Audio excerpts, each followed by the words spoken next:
ಪುಸ್ತಕದಿ ದೊರೆತರಿವು ಮಸ್ತಕದಿ ತಳೆದ ಮಣಿ, ಚಿತ್ತದೊಳು ಬೆಳೆದರಿವು ತರುತಳೆದ ಪುಷ್ಪ. ವಸ್ತು ಸಾಕ್ಷಾತ್ಕಾರವಂತರೀಕ್ಷಣೆಯಿಂದ ಶಾಸ್ತ್ರಿತನದಿಂದಲ್ಲ ಮಂಕುತಿಮ್ಮ. ಅಂದರೆ ನಾವು ಪುಸ್ತಕವನ್ನು ಓದಿಬಿಟ್ಟು ಪಡೆಯುವಂತಹ ಪಾಂಡಿತ್ಯ ಇದೆಯಲ್ಲ, ಅದು ಮಸ್ತಕದಿ ತಳೆದ ಮಣಿ, ಅಂದರೆ ನಮ್ಮ ಹಣೆಯಲ್ಲಿ ಅಥವಾ ತಲೆಯಲ್ಲಿ ಧರಿಸಿದ ಮಣಿಯ ಥರ. ಅದು ಒಬ್ಬರಿಂದ ಒಬ್ಬರಿಗೆ ವರ್ಗಾವಣೆಯನ್ನು ಮಾಡಬಹುದು. ಚಿತ್ತದೊಳು ಬೆಳೆದರಿವು ತರುತಳೆದ ಪುಷ್ಪ. ಆದರೆ ತನ್ನ ಅಂತರಂಗದಿಂದ, ತನ್ನ ಜ್ಞಾನದಿಂದ, ತನ್ನ ಅನುಭವದಿಂದ ಬೆಳೆದಂಥ ಜ್ಞಾನ ತರುತಳೆದ ಪುಷ್ಪ. ಒಂದು ಗಿಡದಲ್ಲಿ ಬಿಟ್ಟಂತಹ ಹೂವಿನ ರೀತಿ.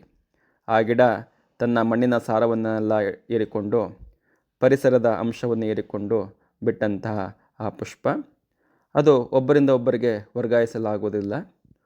ವಸ್ತು ಸಾಕ್ಷಾತ್ಕಾರ ಅಂತರೀಕ್ಷಣೆಯಿಂದ ಶಾಸ್ತ್ರಿತನದಿಂದಲ್ಲ ಮಂಕುತಿಮ್ಮ.